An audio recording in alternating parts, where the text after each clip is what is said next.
తిరిగి ఆయనను మహిమపరచటానికి ప్రభువిచ్చిన అవకాశమునకై మొదటిగా ఆ దేవాది దేవునికి స్తుతులు స్తోత్రాలు చెల్లిస్తూ నాను సంతోషంగా ఉన్న వారం దగ్గరగా హల్లెలూయా హల్లెలూయా. సహజంగా మనం బజారుకు వెళతాం. బజారుకు వెళ్ళి ఉదాహరణకు ఈ పెన్ను ఉందనుకుందాం, కొనటానికి వెళ్ళాం. ఇది తీసుకునే ముందు దీని వెల ఎంత అయ్యా అంటే 5 రూపాయలు. ఈ 5 రూపాయలు పెన్ను కొనటానికి మనం వెళ్ళినప్పుడు అనేకమైన జాగ్రత్తలు తీసుకుంటాం. 5 రూపాయలు ఇచ్చి పెన్ను వాడి ఇవ్వగానే జేబులో పెట్టుకొని రాము. ఎవరు కూడా ఏం చేస్తామయ్యా అంటే అది వ్రాస్తూ ఉన్నదా లేదా పరిశీలిస్తాం. ఒకవేళ రాయలేదనుకో దాన్ని ఏం చేస్తామయ్యా అంటే అక్కడే ఇచ్చేస్తాం. మనకు ఉపయోగకరమైనది లేదా మనకు పనికి వచ్చే దానిని మనం తీసుకుంటాం.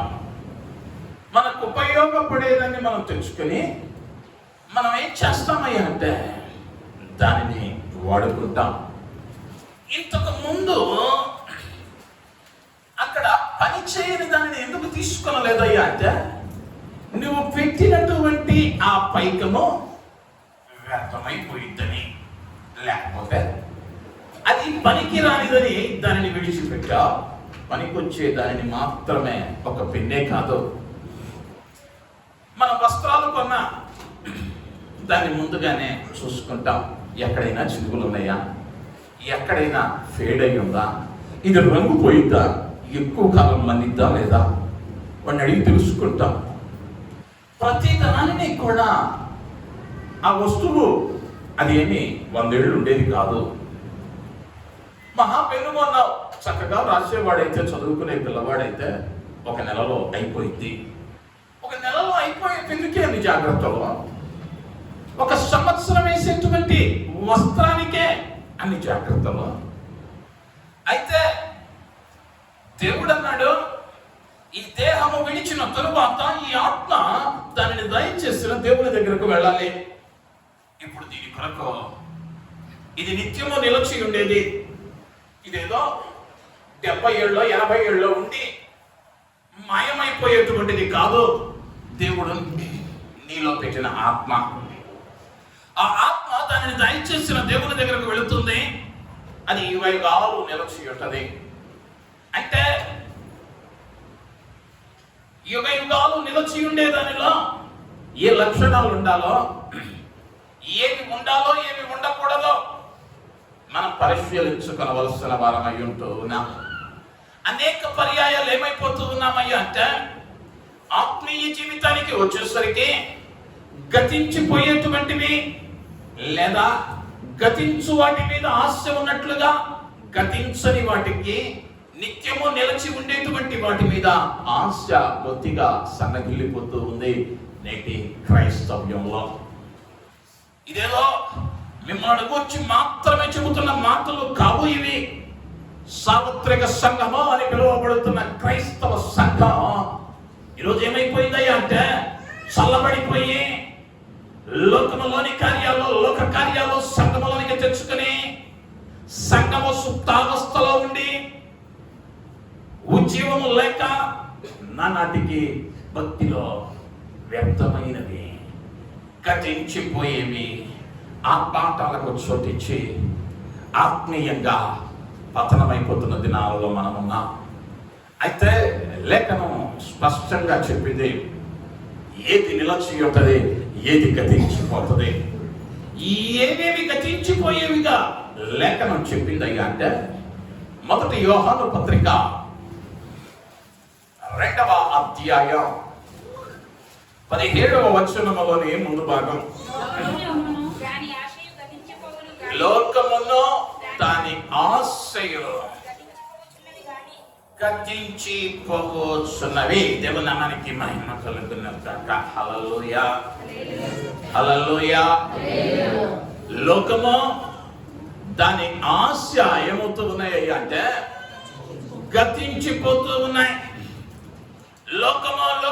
ఆశ ఏంటయ్యా అంటే ఆ ముందున్నటువంటి 16వ వచనములో చెప్పాడు, లోకములో ఉన్నదంతయో శరీరాశ, నేత్రాశ, జీవపు డంబము.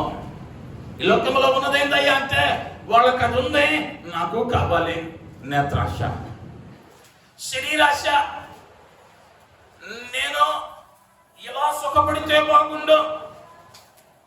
వాళ్ళు అలాంటి సుఖాలు అనుభవిస్తూ ఉన్నారు, ఆ సుఖం నాకు కూడా ఉంటే బాగుండు.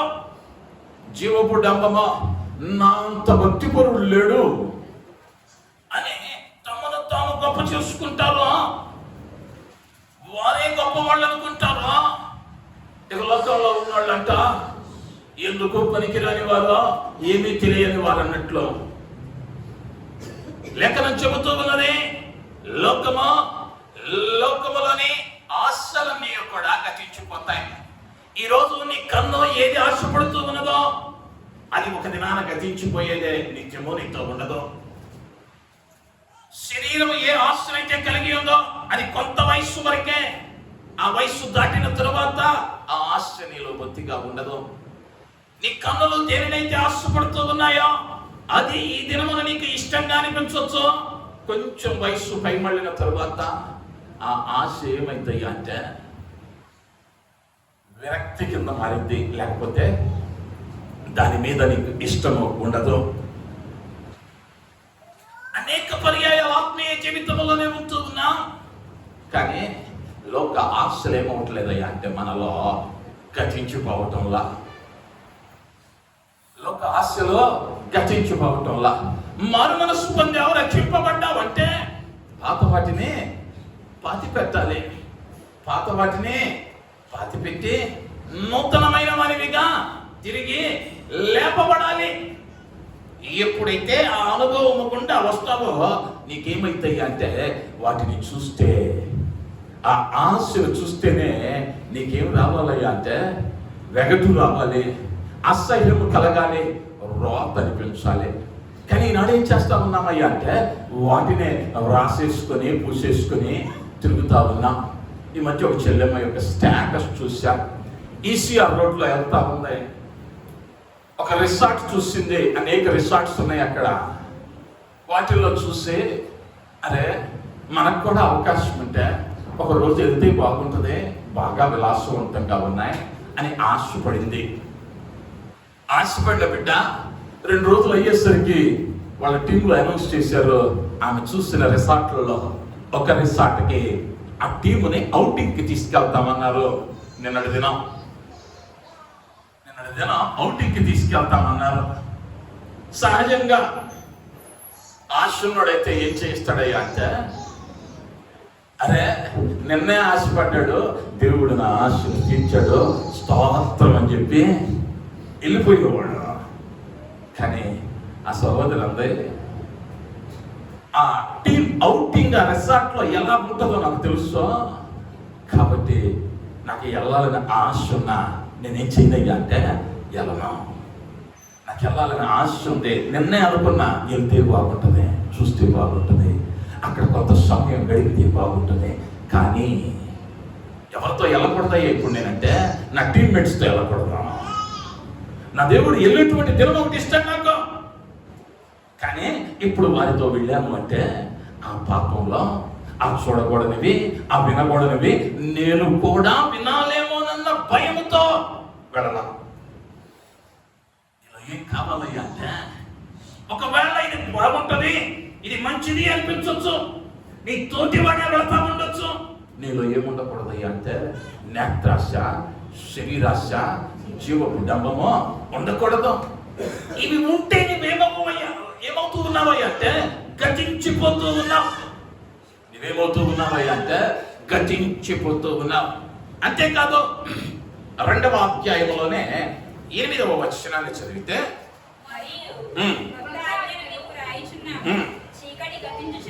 చీకటి గతించుచున్నది. ఏం గతిస్తూ ఉన్నదయ్యా అంటే చీకటి. చీకటి దేనికి సాదృశ్యమయ్యా అంటే పాపమునకు సాదృశ్యం. పాపము చీకటి గతించిపోయింది ఒక దినాన. ఈరోజు ఏ పాపం అయితే చేస్తూ విర్రవీగుతో అనేకులను మాయ చేయగలుగుతున్నాను, మోసం చేయగలుగుతున్నాను, ఎదగగలుగుతున్నాను, 4 రూపాయలు సంపాదించుకోగలుగుతున్నానని శంకలు కొట్టుకుంటున్నావా? ఆ పాపం ఏమైతాయా ఒకరోజు అంటే నిన్ను మృంగేసింది. ఆ పాపం నిన్ను మృంగేసింది. గోదావరిలో వరద వచ్చింది. వరదకు అనేకమైనటువంటి కలప కొట్టుకొస్తాయి. పైన ఆ హిందీ రాష్ట్రాల నుంచి విలువైన వస్తువులు కొట్టుకొస్తూ ఉంటాయి, గృహాలు కొట్టుకుపోయి ఉంటాయి. ఆ ప్రవాహంలో కొట్టుకొస్తున్నటువంటి ఆ సందర్భంలో 2 దొంగలు అరే ఆ ఇంటి మీదకి ఈ ఇంటి మీదకి వెళ్తే పట్టుకుంటే సమస్య.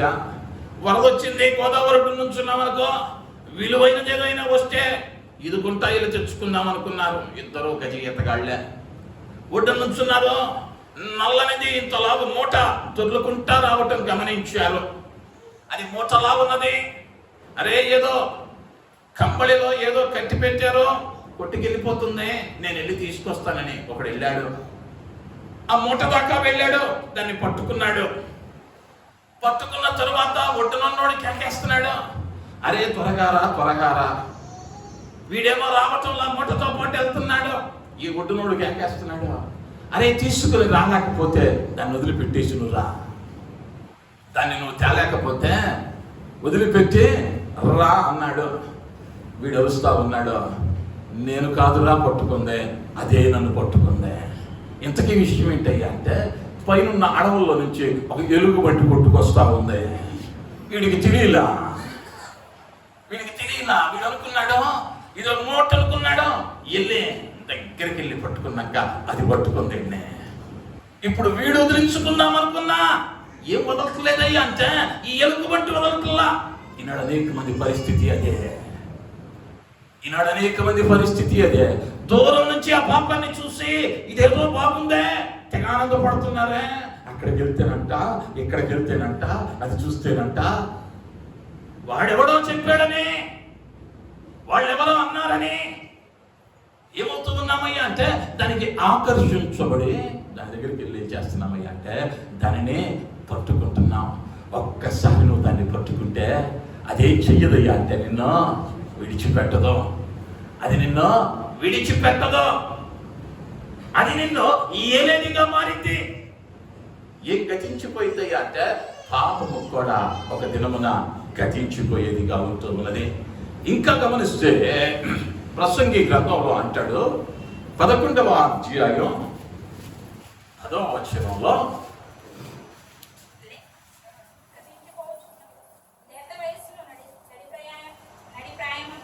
లేత వయస్సును నడి ప్రాయమును గతించిపోవచ్చున్నవి కనుక మీ హృదయములో నుండి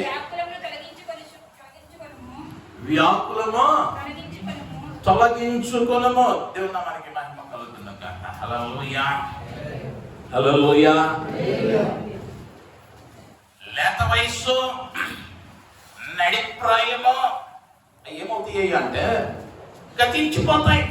కాబట్టి వాటిని గురించి ఏమవుతాయి అంటే వ్యాకుల పడద్దు. ఇప్పుడు పెళ్ళైన వాళ్ళు ఉన్నారు, పెళ్లి చూపులకు వెళ్ళినప్పుడు ఎట్టెళ్ళావో అట్టు ఉండాలంటే కుదిరిద్దా? అది ఊహించుకొని, లేకపోతే మీ ఆవిడే ఇప్పుడు నిన్ను చూసి అప్పుడు ఫోటో ఇదిగో, అప్పుడు అలా వచ్చావుగా, ఇప్పుడు ఇలా ఉన్నావు అందనుకో, కుదిరిద్దా? రోజులు మారుతున్న కొద్దీ ఏమైపోయింది అంటే ఈ శరీరము దాని యొక్క రూపు మార్చుకుంటూ ఉంటుంది. లేత వయస్సు నడిప్రాయము గతించిపోయింది. 60 ఏళ్ల క్రితం మిస్ వరల్డ్గా ఎన్నికైన ఒక ఆమె మందిరంలోకి వచ్చింది అనుకుందాం. 60 ఏళ్ల క్రితం మిస్ వరల్డ్ ఆమెను ఏమని పిలుస్తాం?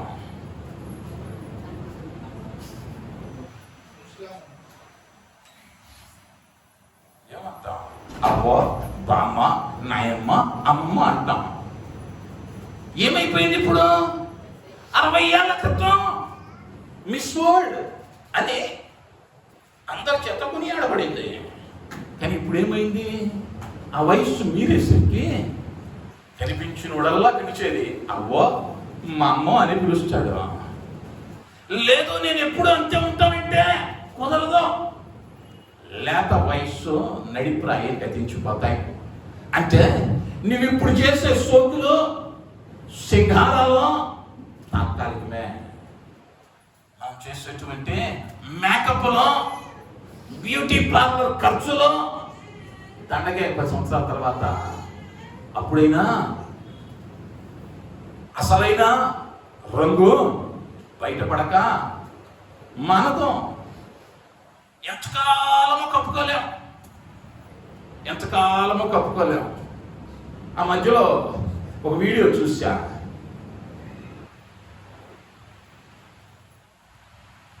నాకెవరో పంపించారో, ఓపెన్ చేయగానే చాలా ఆకర్షణీయంగా, చాలా అందంగా ఉంది. అంతలో ఒక ప్రక్కన ఉన్నాడు, కదిలించాడు, నవ్వేసరికి నోట్లో పడలేవు. ఆ తర్వాత ఆమెను ఆ విధంగా ఎలా సింగారించారో ఆ వీడియో పెట్టారు. అంతకుముందు ఎవరయ్యా అంటే ఆమె 75 ఏళ్ల బామ్మ. ఆమె ఎలా చూపించారయ్యా అంటే 16 ఏళ్ల యవనస్తురాల్లాగా చూపించారు. ఇవేమైపోతాయి అంటే గతించిపోతాయి ఒక దినాన. కాబట్టి వీటి మీద ఆశ పెట్టుకుని కూడా వ్యర్థం. నీవు ఎంత సమయాన్ని వెచ్చించినా, ఎంత వెల చెల్లించినా, లోకములోని ఆశలు గతించిపోతాయి. పాపము చీకటి గతించిపోయింది, లేత వయస్సు నడిప్రాయము గతించిపోతాయి.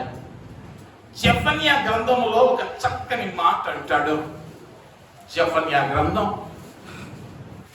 2వ అధ్యాయం 1వ వచనం.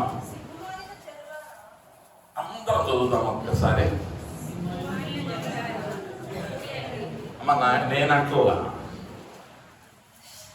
పాస్టర్ గారు సిగ్గుమాలిన జనులారా అన్నాడు అని బాధపడద్దు.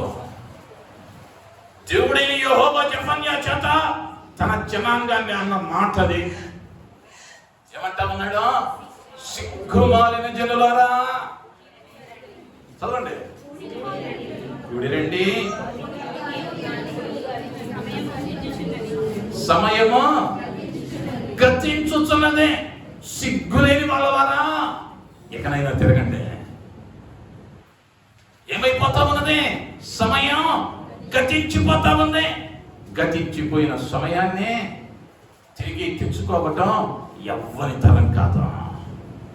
ఈ లోకములో మానవునిగా ఉన్నటువంటి 800 కోట్ల జనాభాలో ఏ ఒక్కడు కూడా నిన్నటి దినానికి వెళ్ళి నిన్న పెండింగ్ లో ఉన్న పని పూర్తి చేసి రాలేడు. అదైపోయింది. అదే రీతిగా సమయం అన్నది గతించిపోయింది. ఆ సమయము గతించక ముందే, నీ జీవితంలో దుర్దినములు రాకముందే నీ సృష్టికర్త ఎవరో గ్రహించాలి. సమయం ఈరోజు ఏమైపోయింది అంటే, ఆరోగ్యం ఉంది, ఆయుష్ ఉంది, ఇప్పుడు కాకపోతే ఇంకెప్పుడండి, ఇప్పుడు కాకపోతే ఇంకెప్పుడు. ఈ యవన ప్రాయంలోనే చూడాల్సినయే, వెళ్ళాల్సినయే, చేయాల్సిన ఎంజాయ్మెంట్. నేను ఎప్పుడో ఒకటి చెబుతా. మీ ఇంటికి ఎవరన్నా విందుకు పిలిచి మంగినపల్లి మామిడి పండులో గుజ్జంతా ఒక రంధ్రం పెట్టి లాగేసి గాలి పెట్టు నా బోటోడు అయితే ఏం చేస్తాడయ్యా అంటే, ఎంత వేగంగా అయితే అక్కడ పెట్టావో అంత వేగంగా దాన్ని తీసి మళ్ళీ మొహానేస్తాడు. ఎందుకయ్యా అంటే, దానిలో తినవలసిందంతా ఏం చేసావు? నువ్వు తినేసావు. దాని తోలు టెంక నాకెందుకు? యవన ప్రాయంలోనేమో లోకం కావాలి, కాలం అంతా గతించిపోయి ఇంకా 4 రోజుల్లో వెళ్ళిపోతాం అనంగా దేవుని దగ్గరకు వచ్చి, అయ్యా నా తనువంతా గైకొనుమో దేవా అంటే ఉపయోగం ఏముంది? గట్టిగా వెళ్ళమంటే మళ్ళా ఇన్హేలర్ తీసుకురావాలి. అయ్యగారి పక్కన ఎవరన్నా చప్పట్లు కొడితే వెళ్ళేటప్పుడు ఫిజియోథెరపిస్ట్ దగ్గరికి వెళ్ళాలి. ఈ వయసులో కాదు, లేత వయసు నడిప్రాయం గతించిపోయింది, సమయం గతించిపోయేదిగా ఉంది. ఈ గతించిపోయే వాటి మీద ఆశ పెట్టుకొనవద్దు అని లేఖనం స్పష్టంగా చెప్పింది. ఏమేమి గతించిపోతూ ఉన్నాయో చూస్తూ ఉన్నా, అదే సమయంలో లేఖనం చెప్పింది ఎవరెవరు గతించిపోతారో కూడా చెబుతూ ఉంది. యాకోబు పత్రికలోనికి వెళితే 1వ అధ్యాయం యాకోబు పత్రిక 10వ వచనం.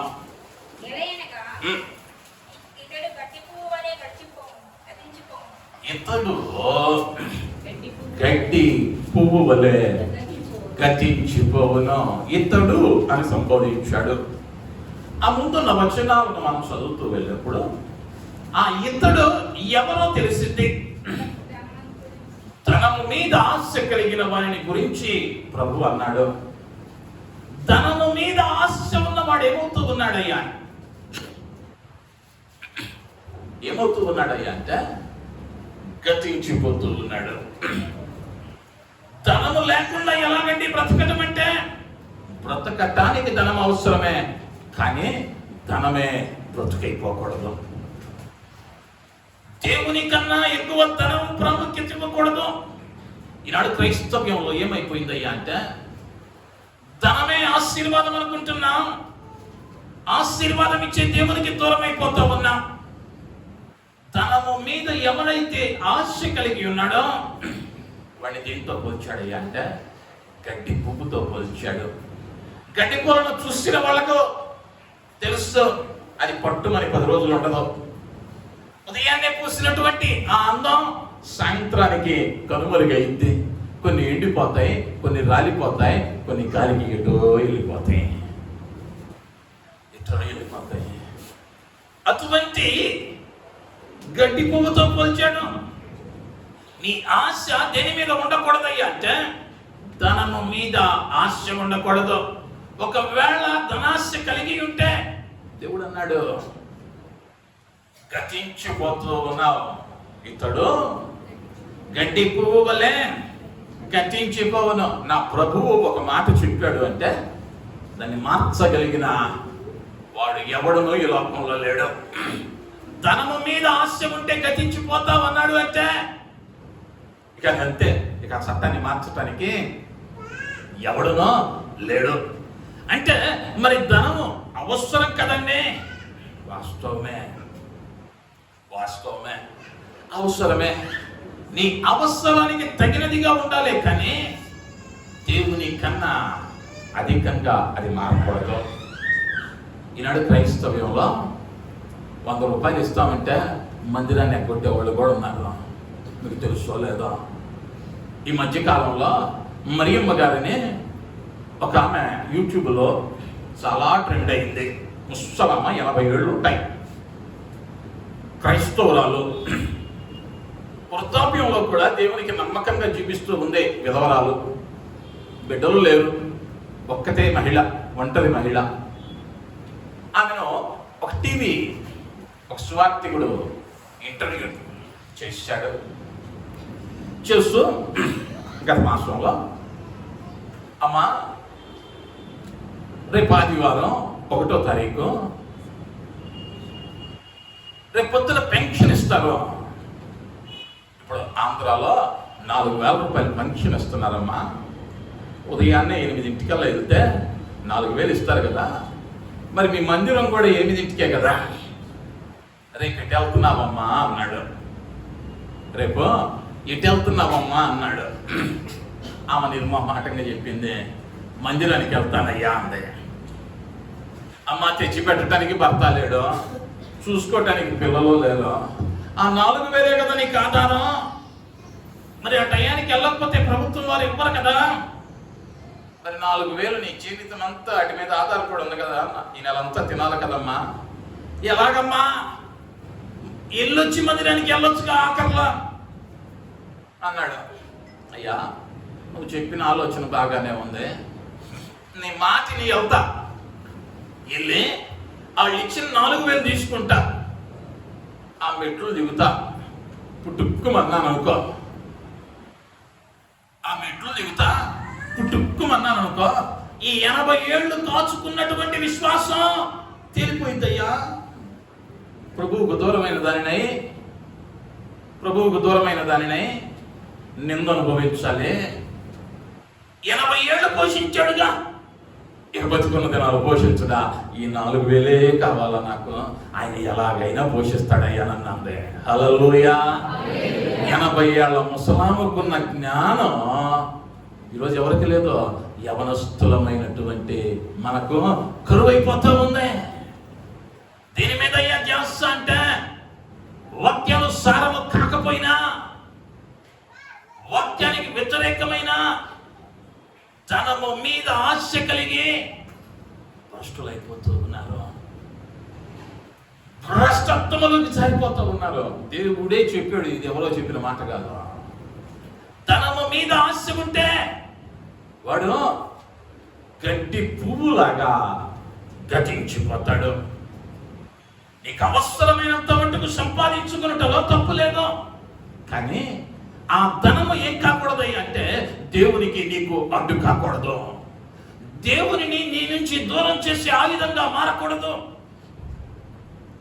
రూపాయి వస్తుందని దేవునికి దూరం అయితే ఈ వచ్చే రూపాయితో పాటు చక్రవడ్డీలు కట్టాలి. అలాగనే నా దేవుడు ఏదో ప్రతీకారం తీర్చుకునేవాడని కాదు. ఏముండదయ్యా ఆ రోజునంటే ఆయన కాపుదల నీకు ఉండదు. ఎందుకయ్యా అంటే ఆయనకు దూరంగా నువ్వు వెళ్ళిపోయావు కాబట్టి. వెళ్ళాల్సిన మార్గాల్లో వెళ్ళిపోతాయి, అనుభవించాల్సిన విధానంలో అనుభవించే వారంగా ఉన్నాం. మన ఆశ దేని మీద ఉండకూడదయ్యా అంటే ధనము మీద ఆశ ఉండకూడదు. ఎప్పుడైతే నీకు ధనము మీద ఆశ ఉండదో, నీకేది కావాలో ఎరిగిన దేవుడు సకాలంలో పంపిస్తాడు. హల్లెలూయా, హల్లెలూయా. నా మట్టుకు నేనైతే ఇంతవరకు ఒక చోట ఫిక్స్డ్ వేద్దామనో, ఒక విలాసవంతమైనటువంటి జీవితం జీవిద్దామనో, నా దగ్గర డబ్బులుంటే ఎలా ఉంటుందో పరిస్థితి నా చుట్టూ ఉండే వాళ్ళకి తెలుసు. అది దేనికి ఖర్చు చేస్తానో తెలుసు, ఎలా వాడతానో తెలుసు. ఈ రోజుకి దానికి విలువ ఇవ్వాల నేను.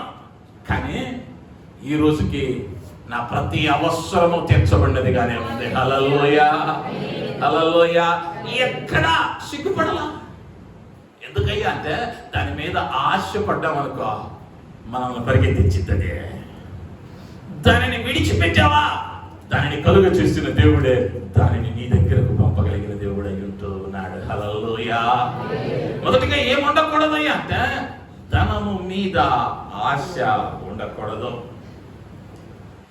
తర్వాత మనం గమనించగలిగితే హోషియా గ్రంథం 13వ అధ్యాయం మొదటి 3 వచనాలు. ఎఫ్రాయిము మాట్లాడినప్పుడు భయము కలిగెను. అతడు ఇశ్రాయేలు వారితో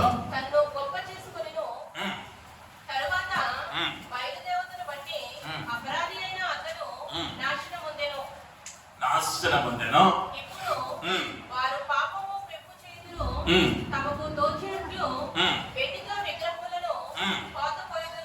చాలా అదే ఉన్నా మనకి మహిమ కలుగును కాక. హల్లెలూయా. ఎవరు నాశనం అయిపోతూ ఉన్నారు, ఎవరు గతించిపోతూ ఉన్నారు అని చెప్పాడయ్యా అంటే ఎఫ్రాయిము మాట్లాడుతూ ఉండగా మాకేం కలిగిందయ్యా అంటే భయం కలిగింది. ఎందుకయ్యా అంటే ఎఫ్రాయిము ఏం చూసుకున్నాడయ్యా అంటే తనను తాను గొప్ప చేసుకున్నాడు. తనను తాను గొప్ప చేసుకున్నాడు అంటే హెచ్చించుకున్నాడు. అంటే దేవుడు ఎవరిని గతింప చేస్తాడయ్యా అంటే గర్విష్ఠులను. తనను తాను హెచ్చించుకుంటూ ఉన్నాడు అంటే వారిని ఏమందయ్యా బైబిల్ పరిభాష అంటే గర్విష్ఠి అంది. నాశనమునకు ముందు ఏమి నడిచిందయ్యా అంటే గర్వము నడిచింది. వీడి భాష ఎలా ఉంటుందయ్యా అంటే నేనుంటేనే ఏదైనా జరిగింది, నేనుంటేనే జరిగింది, నేను లేని లోటేందో కనిపించాలి, అక్కడ నేనేందో తెలియాలి. అంటే వీరి ఉద్దేశము వీరి ఆశ ఏంటయ్యా అంటే మేము గొప్పవారము. అనేక మంది ఆత్మీయ జీవితంలో కూడా నా అంతటి ప్రార్థనా పరుడు లేడండి, నా అంతటి బైబిల్ జ్ఞానం కలిగిన వాళ్ళు మందిరంలో ఎవ్వరూ లేరండి, నేను ఆ చివరి నుంచి ఈ చివరికి ఏదైనా చెబుతానండి. చెప్పేవాడివే కానీ ఎప్పుడైతే గొప్ప చేసుకున్నావో నిన్నేమన్నాడు అంటే గతించిపోతావు. అది దేనికయ్యా అంటే ఆత్మీయమైనటువంటి గర్వము, లోకపరమైనటువంటి గర్వం కాదు, ఆత్మీయమైన గర్వము. నీలో ఏముండకూడదయ్యా అంటే గొప్ప చేసుకునేటువంటి ఆ స్వభావము ఉండకూడదు. ఒకవేళ నీవు గొప్ప చేసుకుంటున్నావు అనుకో, నేను లేకపోతే పాడలేరండి, నేను లేకపోతే పాటలు రావండి, నేను లేకపోతే వాయిద్యాలు వాయించలేరండి, నేను లేకపోతే మందిరం జరగదండి, నేను లేకపోతే మా ఆఫీసులో ఈ పని నడవదండి. ఆయన సమస్తాన్ని చేసిన దేవుడు. నువ్వు కాకపోతే ఇంకొకరు చేస్తారు. ఆ సమయానికి ఎవరినో ఒకరిని వాడుకుంటాడంటే.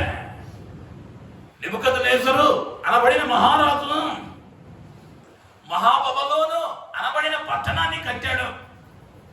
తన తండ్రి అయినటువంటి నెబుకద్నెజర్ ప్రపంచ వింతలలో ఒకటిగా చెప్పబడినటువంటి హ్యాంగింగ్ గార్డెన్స్, వేలాడేటువంటి ఉద్యానవనము అనబడినది చరిత్రలో కట్టినవాడు. ఆ నెబుకద్నెజరు ఒక దినాన్ని అంటా ఉన్నాడు, ఆహా, నేను కట్టిన మహాబబులోను చూడుము అని తనను తాను హెచ్చించుకున్నాడు. ఈ మాట ఎవరి చెవిన పడిందయ్యా అంటే సజీవుడైన దేవుని చెవిన పడింది. దేవుడు అన్నాడు, నెబుకద్నెజరు, నువ్వు ఒంటరా కట్టింది, కాసేపు బిగుబట్టు అన్నాడు. తెల్లారేసరికి ఈయన గారు ఏమయ్యాడయ్యా అంటే ఏ రాజమందిరంలో కూర్చొని శాసనాలు చేశాడో ఆ పెరట్లో గడ్డి మేస్తా ఉన్నాడు. మనిషి ఏమయ్యాడయ్యా అంటే జంతువు అయిపోయాడు. ఇలా అనేక పర్యాయాల్లో మనం రాబోయేటువంటి ఉగ్రత ఏందో, రాబోయేటువంటి కష్టమేందో ఎరుగక మనల్ని మనం ఏం చేసుకుంటున్నామయ్యా అంటే హెచ్చించుకుంటూ ఉన్నాం. అదే వచనంలో అన్నాడు, ఎఫ్రాయిముకు భయపడి అతను గొప్ప చేసుకున్నాడు. వారు ఏం చేశారయ్యా అంటే బయలు విగ్రహాలను వారు ఏం చేశారయ్యా అంటే పూజించారు. విగ్రహమును పూజించుట 10 ఆజ్ఞల్లోనే మోషేతో చెప్పాడు, విగ్రహారాధన చేయకూడదు. ఈరోజు క్రైస్తవులు విగ్రహాలను ఆరాధించటం లేదు కానీ విగ్రహాలను చేసుకుంటున్నారు. సొంత విగ్రహాలు. ఆల్రెడీ ఎవడో వాడేసిన విగ్రహాన్ని వీళ్ళు ఆడరు. వీళ్ళకంటూ ట్రెండ్ సృష్టించేవాళ్ళు మనవాళ్ళు. వీళ్ళకంటూ వీళ్ళు కొత్త విగ్రహాలు సృష్టిస్తారు. ఏంటయ్యా అంటే దేవుని కన్నా ఎక్కువ ఎవరయ్యా అంటే వీళ్ళకి వాడు ఎల్కేజీకి వెళ్ళే పిల్లవాడు, ఏందమ్మా మందిరానికి రాలేదు అంటే, మాస్టర్ గారు ఈరోజు మా వాడికి అండి ఎగ్జామ్ ఉందండి. ఏం చదువుతున్నాడమ్మా? ఈ మాస్టర్ గారు అనుకుంటాడు వాడు ఏదైనా కాంపిటేటివ్ ఎగ్జామ్ రాయడానికి వెళ్ళాడేమో, ఐఏఎస్ ఐపీఎస్ అని. తీరా చెప్పే మాట ఏందో తెలుసా? ఎల్కేజీ. ఈ ఎల్కేజీలో ఇది గోల్డ్ మెడల్ వస్తే ఈ తల్లికి ఆనందం, ఈ తండ్రికి ఆనందం. వాడి పేరు పెట్టుకొని వీళ్ళిద్దరు మాత్రమే కొడతారు. రాత్రి పరీక్ష ఏంది, వాడికి ఏం పేపర్ అవ్వకూడదు లేదు అది రాసేవాడికి. వీళ్ళకి విగ్రహం ఏందయ్యా అంటే మా వాడు ఏమవ్వాలి, బాగా చదవాలి. ఎక్కడ ఏ తరగతిలో? ఎల్కేజీలో. మళ్ళీ ఆయనకి 10 ఏళ్ళు రాని అని పట్టించుకోరు. మనం ఏం చేసుకుంటున్నామయ్యా అంటే విగ్రహాలను తయారు చేసుకుంటున్నాం. బిడ్డలో విగ్రహాలుగా చేసుకుంటున్నాం. భార్య విగ్రహం అయిపోతుంది, భర్త విగ్రహం అవుతున్నాడు, తల్లిదండ్రులు విగ్రహం అయిపోతున్నారు. లేదా నీ ఉద్యోగం ఒక విగ్రహం, నీకున్నటువంటి ఆస్తులకు విగ్రహం. వీటిని విగ్రహాలుగా చేసుకుని దేవునికి ఇవ్వవలసిన సమయాన్ని ఇవ్వకుండా ఈ విగ్రహాల చుట్టూ తిరిగేస్తున్నాం. దేవునికి ఇవ్వవలసిన సమయం ఇవ్వకుండా నీవు సృష్టించుకున్నటువంటి విగ్రహాల చుట్టూ తిరిగేస్తూ విగ్రహారాధికులుగా మారిపోతా ఉన్నాం. తనను గొప్ప చేసుకునేవాడు విగ్రహారాధికుడు గతించిపోయే వారి జాబితాలో ఉన్నారు. అంతేకాదు విలాప వాక్యముల గ్రంథము 5వ అధ్యాయము 7వ వచనం, మా తండ్రులు పాపము చేసి గతించిపోయి మేము వారి దోష శిక్షను దాసులు మాకు ప్రభువులైరి. దేవుని నామానికి మహిమ కలుగును గాక. హల్లెలూయా, హల్లెలూయా. ఎవరయ్యా గతించిపోతూ ఉన్నారు అంటే, మా తండ్రులు పాపము చేసి గతించి పోయిరి. ఎవరు గతించిపోతారయ్యా అంటే, ఎవరు గతించిపోతారా? తండ్రులా? తండ్రులు వెళ్తారు. ఏం చేయటం వల్ల గతించిపోయారు వాళ్ళు? పాపము చేయటం వలన. అంటే పాపము చేసిన వాళ్ళందరూ స్థితి ఏంటయ్యా అంటే గతించిపోతారు. అంటే మీరు అడగొచ్చు, పాపాలను క్షమించడానికేగా ప్రభు వచ్చింది? ప్రభు దగ్గరకు వస్తే పాప క్షమాపణ ఉందన్నారుగా. అవును, వాస్తవమే. ఎప్పుడయ్యా ఈ పాప క్షమాపణ అంటే? నువ్వు తెలియక ఇంతకు ముందు లోకంలో ఉన్నావే, నా ప్రభువుని ఎరగక ముందు, బాప్తిస్మము తీసుకొనక ముందు, రక్షణ అనుభవంలోనికి రాకముందున్నావే, అప్పుడు చేసావే తప్పు, అప్పుడు చేసావే పాపం. ఆ పాపాన్ని ఏం చేశాడయ్యా అంటే క్షమించేశాడు, తన రక్తంతో కడిగేశాడు. ఇప్పుడు నువ్వు ఏది పాపమో కాదో నీకు స్పష్టంగా చెప్పాడు. ఇప్పుడు తెలియక ముందు చేసిన దానికి క్షమాపణ ఉంది, ఇప్పుడు తెలిసి చేస్తా ఉన్నావే, తెలిసి హృదయపూర్వకంగా ఇష్టంగా ఎవరు చూడటం లేదని చేస్తా ఉన్నావే పాపం. ఆ పాపానికి ఏం లేదయ్యా అంటే క్షమాపణ లేదు. నేను అందుకని ఒక మాట చెప్పాను గత వారం చెప్పినటువంటి సందేశంలో, నువ్వు కనుక రక్షించబడిన అనుభవంలో ఉంటే నిన్ను ఎలా మార్చాడయ్యా అంటే మృదువైన స్వభావం కలిగిన వానిగా మార్చాడు నా ప్రభువు. మృదువైన దానిలో మృదువు కానిది ఏదైనా వస్తే అది అల్లాడిపోయింది, దాన్ని చేర్చుకొనలేదు. కంటిలో ఏ విధంగానైతే ఇంత నలుసు పడితే ఆ శరీరాన్ని అంతా అల్లాడిస్తుందో అదే రీతిగా చిన్న పాపం నీ ఆత్మీయ జీవితంలోనికి వస్తే, నువ్వు రక్షించబడిన వాడవైతే ఆ పాపం ఏం చేయాలయ్యా అంటే నిన్ను అల్లాడింప చేయాలి, నిన్ను వేదనకు గురి చేయాలి. ఈనాడు క్రైస్తవులమే బలలో చేయేస్తానే ఉన్నాం. బలలో చేసినంతసేపు పరిశుద్ధతను కాపాడుకోవట్లా, తెగించి బలలో చేసేస్తున్నాం. తింటూ ఉన్నదేదో, త్రాగుతూ ఉన్నదేదో విచక్షణ లేకుండా వేదన కలిగించే విషయం. పాపము చేస్తే ఏమన్నాడయ్యా అంటే గతించిపోతావన్నాడు. ఎవడనో అయోగ్యముగా ఆయన బలలో చేయి వేయొద్దన్నాడు. కానీ పాస్టర్ గారు అడుగుతాడేమో, పక్కనున్న విశ్వాసి వారు రాలేదంటాడేమో, మళ్ళా ఏడ ఒప్పుకోవాల్సి వస్తుందో అని ఏం చేసామయ్యా అంటే కప్పుకొని తిరిగేస్తా ఉన్నాం. పాపము చేసావా, ఏ జాబితాలోకి వెళ్తావయ్యా అంటే గతించడి వారి జాబితాలోనికి మనం వెళ్ళే వారముగా ఉంటూ ఉన్నా. అయితే ఏమేమి గతిస్తాయో చూస్తాం, ఎవరెవరు గతిస్తారో చూస్తాం. అయితే గతించనివేమో తెలుసుకోగలిగితే, వాటి మీద మనస్సు ఉంచగలిగితే, ఆ గతించనివి నిత్యము నీతో ఉండేవిగా ఉంటూ ఉన్నాయి. 2 మాటలు చెప్పి నేను ముగిస్తాను. లూకా సువార్త 21వ అధ్యాయం 23వ వచనం.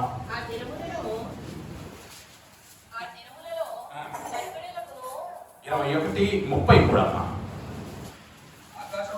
ఆకాశమును భూమియు గతించును కానీ నా మాటలో ఏమాత్రము గతింపవో. దేవుని నామానికి మహిమ కలుగును గాక. హల్లెలూయా. పైన ఆకాశం గతించొచ్చు, కింద భూమి గతించొచ్చు, కానీ నా మాటలో ఏమాత్రమును గతింపవో. స్పష్టంగా ప్రభువే స్వయాన యేసుక్రీస్తు వారు ఈ లోకములో ఉన్నప్పుడు ఆయన పలికిన మాట, నా మాటలు ఏమవ్వయ్యా అంటే గతించవు. ఆయన మాటలో పొల్లైనను ఒత్తైనను తీసివేయటానికి లేదా జత కలపటానికి భూమి మీద ఎవరికి అధికారమో లేదు. ఏంటయ్యా ఆయన మాట అంటే, ఈరోజు నీ చేతిలో నా చేతిలో ఉన్నటువంటి పరిశుద్ధ గ్రంథమే ఆయన యొక్క మాట అయి ఉన్నది. ఈ మాట ఏమవ్వదయ్యా అంటే గతించదు. నీ దేహం గతించింది, నీ పాపాలు గతించిపోతాయి, లేదా నువ్వు సంపాదించిన ఆస్తులు గతిస్తాయి, నీ లేత వయస్సు నీ నడిప్రాయం గతించిపోతాయి, ఆఖరకు ఆకాశము భూమి గతిస్తాయి, కానీ నిత్యము గతించనిదిగా నిలవబడేది ఏందయ్యా అంటే ఆయన యొక్క మాటలో. అయితే ఈ ఉదయకాలం ఆస్తులు సంపాదించుకోవటానికి చూపిన ఆసక్తి, లేదా మాసానికి 10,000 రూపాయలు సంపాదించుకోవడానికి పడుతున్న కష్టం, ఆయన వాక్యం కొరకు ఆయన మాటల కొరకు శ్రమ పడుతున్నామా? ఈ 10,000 సంపాదించామే, పట్టుమని 10 రోజులు ఉండవు మన చేతిలో. ఆ ఈఎంఐ 2వ తారీఖు 3వ తారీఖు 5వ తారీఖు వెళ్ళాల్సిన చోటుకి వెళ్ళిపోతాయి. 6వ తారీఖు 6 డిజిట్స్ లో ఉన్న బ్యాంక్ బ్యాలెన్స్ 3 డిజిట్స్ లోకి వచ్చేసింది. ఎన్ని రోజులు? గట్టిగా 5 రోజులు. వీటి కోసం నెలంతా కష్టపడ్డావు, కాసేపు ఉండి వెళ్ళిపోతాయి, చుట్టంలా పలకరించి వెళ్ళిపోయింది. మరి నిత్యము నీతో ఉండే వాక్యం కొరకు రోజుకు 12 గంటలు పనిచేసావే ఆఫీసులో, మరి దేవునికి ఇవ్వవలసిన సమయం ఇచ్చావా? 4 రోజుల చేతిలో ఉండి డబ్బుల కొరకు నెలంతా కష్టపడ్డావే. నిత్యము నీతో ఉండేది గతించిపోతుంది. నిత్యము నీతో ఈ వాక్యం ఉంటే ఏం చేసిందయ్యా అంటే నీ బాధలో నెమ్మదించింది, నీ మార్గానికి వెలిగించింది. దావీదు ఒక చక్కని మాట అంటాడు, నీ వాక్యము నా పాదములకు దీపము, నా త్రోవకు వెలుగై ఉన్నది. వెలుగులో వెళతా ఉన్నవాడు ఎదురు ఏదున్నా స్పష్టంగా కనపడింది, ఆ సమస్య నుంచి తప్పించుకొని వెళతాడు. అదే చీకటిలో వెళ్ళేవాడు ఎదురు ఏముందో తెలియదు, దేనికి తగులుతాడో, ఏది తగిలిద్దో, ఎక్కడ గాయమైద్దో తెలియదు. ఈనాడు అనేక మందివి విలువైనది నిత్యము నిలిచేది ఆయన వాక్యం అయితే, ఆయన వాక్యానికి ఏం చేయలేకపోతున్నామయ్యా అంటే సమయం ఇవ్వలేకపోతా ఉన్నాం. అందుకనే కష్టమైన తిట్టుకున్నా బైబిల్ పరీక్ష పెట్టేది. బైబిల్ పరీక్ష పెట్టేది ఎందుకయ్యా అంటే ఆ వాక్యమే నిన్ను బ్రతికించేది. నేను ఎప్పుడు చెబుతా, ఆ అవకాశం ఉన్నప్పుడు తెలియదు దాని విలువ. 1 సంవత్సరం క్రితం ఇక్కడి నుంచి ఒక కుటుంబం వెళ్ళిపోయింది. గత వారం ఆ సహోదరి ఇంత పెద్ద మెసేజ్ పెట్టింది. ఏందయ్యా మెసేజ్ సారాంశం అంటే, పాస్టర్ గారు చెన్నై నుంచి వచ్చి పొరపాటు చేశామండి, మళ్ళా ఎప్పుడు వచ్చేద్దామా మన మందిరానికి అని అన్నాం. ఎందుకు అని అంటే అక్కడికి వచ్చిన తర్వాత నేర్చుకున్నాం బైబిల్ ఎట్లా చదవాలో. క్రైస్తవ కుటుంబంలోనే పుట్టాం, అలా చదివితే జీవితాలు ఎలా ఉంటాయో అనుభవించాం. మా భర్త అయితే కనిపించిన ప్రతి వాళ్ళకి చెబుతూ ఉన్నాడు మన చర్చిని గురించి. అక్కడ బైబిల్ ఎలా చదవాలో నేర్చుకున్నాం. ఇదేం చేసిద్దయ్యా అంటే నిన్ను అంతం వరకు నడిపించింది. ఇప్పుడు ఏమైందయ్యా అంటే ఆ వాక్యం కరువయ్యేసరికి, అటువంటి బోధ కరువయ్యేసరికి మళ్ళా రావాలని ఆశపడతా ఉన్నారు. కానీ ఇక్కడ కూర్చొని వింటున్న మనకేమో విలువేం చేయట్లా, తెలియటంలా. మన పండగ సమయంలో కూడా తమ్ముడు వచ్చి చెప్పాడు, అన్న 2 వారాలు ఊరికి వెళ్ళాను, ఎందుకు వెళ్ళానా అనిపించింది అన్న. పండగ పూట మందిరానికి వెళ్తే వాక్యం లేదు, పొగుడుకుంటా ఉన్నారు మందిరమే. అప్పుడు తెలిసిందన్న ఎక్కడున్న వాక్యపు విలువేందో. కొంతమంది ఎందుకు వస్తారయ్యా అంటే వాక్యం వస్తారు. కొంతమంది ఎందుకు వస్తారో తెలుసా, ఈ వాక్యం ఎట్ట చెబుతున్నాడో మార్కులు వేయటానికి వస్తారు. వీడికి పరిచయం వచ్చో రాదో నేర్పిద్దామని.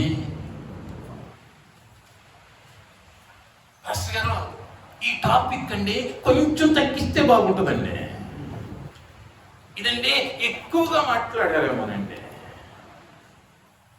మంత్లీ 10% వీళ్ళలో ఏముండదయ్యా అంటే నిత్యము నిలిచేది లేకపోతే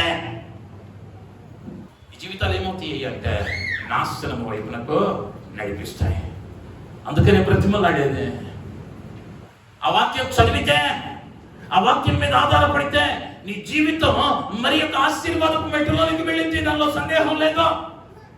భక్తులు చెప్పిన మాట, ఈ పరిశుద్ధ గ్రంథాన్ని నమ్మిన వాడు ప్రపంచ చరిత్రలో నాశనమైన వాడు లేడు. దీన్ని నమ్మి భూమి పుట్టినది మొదలు ఇంతవరకు కూడా ఒక్కడు నాశనం అవ్వాలా.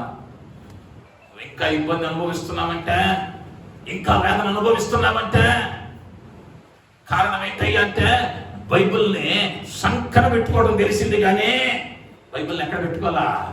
హృదయంలో పెట్టుకోవాలా. సంకన పెట్టుకొని తిరుగుతున్నాం. అండ్ విలియమ్స్ అనేటువంటి దైవజనుడు ఓ మాట అన్నాడు, ముగ్గురు దగ్గర కొడుకు ఉంది, వర్షం పడతా ఉంది. ఒకడేమో కొడుకు తీసుకొని వెళ్తా ఉన్నాడు వర్షంలో. వీడిని ఏమన్నారయ్యా అంటే వీడిని మేధావి అన్నారు. మరి ఒకడు ఎండొస్తా ఉంది, గొడుగుంది, సంకన పెట్టుకొని వెళ్తా ఉన్నాడు. వీడిని ఏమన్నాడయ్యా అంటే మూర్ఖుడు అన్నాడు. ఈనాడు క్రైస్తవులు ఎవరయ్యా అంటే మూర్ఖులు. క్రైస్తవులు ఎవరయ్యా అంటే మూర్ఖులు. ఎందుకయ్యా అంటే ప్రతి సమస్యకు పరిష్కారం దీనిలో ఉంది. దీన్ని ఏం చేస్తున్నారయ్యా అంటే సంకలు పెట్టుకుంటున్నారు తప్ప పైన కప్పుకొట్టలా. ఆ సమస్య పరిష్కారాన్ని వెతకట్లా. ఆ సమస్య పరిష్కారం అవ్వాలంటే దేన్ని మన జీవితాలకు అన్వయించుకోవాలో తెలుసుకోవటంలా. శాశ్వతంగా నీతో ఉండే దానిని ఏం చేస్తున్నావయ్యా అంటే ఆకర్షణగా, అలంకరణగా మార్చుకున్నాం. అన్వయించుకోవటం లేదు. 100% నేను చెప్పగలను. ఈ బైబిల్ గ్రంథాన్ని కనుక నువ్వు అనుకరించటం, నీలో అలవరుచుకొనటం చేస్తే ఈ లోకం నిన్ను ఒకవేళ ఎందుకు పనికిరాని వాడు అన్నారేమో, నిన్నేం చేస్తాడయ్యా అంటే గనుల జాబితాలో నిలవ పెడతాడు నా దేవుడు. హల్లెలూయా, హల్లెలూయా. దానికి ప్రత్యక్ష సాక్ష్యం నేనే. నేను ఎదురైతే 10 రూపాయలు అడుగుతానని చోటు తిరిగారు జనాలు. ఎప్పుడయ్యా అంటే దేవుళ్ళలోనికి రాక మునుపు ఎందుకు పనికిరాడు అన్నారు. కానీ ఎప్పుడైతే ఈ పరిశుద్ధ గ్రంథం నా చేతిలోనికి వచ్చిందో, ఆ పరిశుద్ధుడు నన్ను దర్శించాడో, ఈరోజు నా జీవితానికి ఎవరికి ఊహలకు అందట్లా రాబోయే దినాలలో మరి బలంగా ఆయన కార్యాలు చేస్తాడు అని అనటంలో ఎటువంటి సందేహం లేదు. ఎందుకయ్యా అంటే నా దేవుడు ఆయన వాక్యాన్ని నమ్మిన వారిని విడిచిపెట్టేవాడు కాదు. మరి నువ్వు ఈరోజున ఏ స్థితిలో ఉన్నావు? గతించిపోతూ ఉన్నటువంటి ఈ వయస్సుకు, ఈ లేత ప్రాయము, నడి ప్రాయముల కొరకు సమయాన్ని వెచ్చిస్తా ఉన్నావే? గతించిపోయేటువంటి భూమి కొరకు ప్రాకులాడుతా ఉన్నావే? గతించిపోయే ధనం కొరకు ప్రాకులాడుతా ఉన్నావే? మరి గతించనిది నిత్యము నీతో ఉండేది నిన్ను సృజించినటువంటి దేవునితో నిలువ పెట్టేది ఆ వాక్యమై ఉంటూ ఉన్నది. ఆది కాండంలో కొన్ని సంఘటనలు మాత్రం జ్ఞాపకం చేసి నేను ముగిస్తాను. 3వ అధ్యాయంలో దేవుడు మానవుడిని సృజించాడు. 7వ అధ్యాయం వచ్చేసరికి 21వ వచనంలో అప్పుడు పక్షులేమి పశువులేమి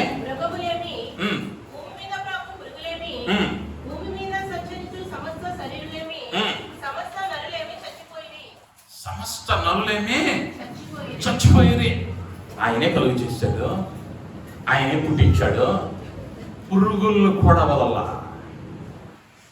మాటలు చదివితే సమస్త పక్షులు, సమస్త జంతువులు, సమస్త వృక్షాలు, సమస్త పురుగులు, సమస్త మానవాళి ఎందుకయ్యా ఒకే దినమున సమస్తాన్ని ముట్టడయ్యా అంటే పాపము ప్రబలిపోయింది. పాపము ప్రబలిపోయింది. దేవునికి వేదన కలిగింది. తాను చేసిన సృష్టిని తానే క్రమపరచగలిగిన అధికారము కలిగిన దేవుడు 40 దినాలు ప్రచండమైనటువంటి వర్షము చేత భూమిని నాశనం చేశాడు. 19వ అధ్యాయంలోనికి వచ్చేసరికి 24, 25 అధ్యాయాల వచనాలలో సొదొమ గొమొర్ర పట్టణాలను గమనిస్తాం. అక్కడ ఉన్నటువంటి సొదొమ గొమొర్ర పట్టణాలు అగ్ని గంధకాల చేత దహించబడ్డాయి. ఇంతకు మునుపు లోతు ఇదే పట్టణాలను చూసి ఏమన్నాడయ్యా అంటే, ఆయన ఇచ్చిన స్టేట్మెంట్ ఏంటయ్యా అంటే, దేవుడు నాటిన తోట వలె ఉన్నది. సొదొమ గొమొర్రలు నిన్న ఎలా ఉన్నాయ్యా అంటే, దేవుడు నాటిన తోట వలె ఉన్నాయి. వాస్తవమే. ఎప్పుడయ్యా అంటే, ఆయనకి ఇష్టంగా జనులు బ్రతికినంత కాలం. ఎప్పుడైతే దేవునికి అవిధేయులై పాపములో పడ్డారో వీళ్ళు ఏమైపోయారయ్యా అంటే, దేవునికి కోపం పుట్టించారు. దేవుడు ఏం చేశాడయ్యా అంటే, అగ్ని గంధకాలను కురిపించాడు. ఆయనకు గనక కోపము రేపితే క్షణమాత్రం చాలు చట్టాలు మారిపోతాయి. ఆయన కోపం రేపే మన ప్రవర్తన, మన మాట, మన శైలి, మన జీవిత విధానం మారిందా? ఆయనకి ఏం కలిగిద్దాయి అంటే కోపం కలిగింది. ఆయనకు కోపం కలిగించామంటే మనల్ని కాపాడే దిక్కే లేదు. సామెత ఉంది, ఏ దిక్కు లేకపోతే దేవుడే దిక్కు అంటారు. ఆయనకే అడ్డం తిరిగామనుకో ఇక ఆ దిక్కు కూడా దొరకదు. నువ్వేం కావాలయ్యా అంటే, నువ్వు ఉన్న చోట, నువ్వు పనిచేస్తున్న స్థలమా, నీవు లోకస్తుల వలె గతించిపోయే వాటి మీద ఆశ కలిగిన వానివిగా ఉండకూడదు.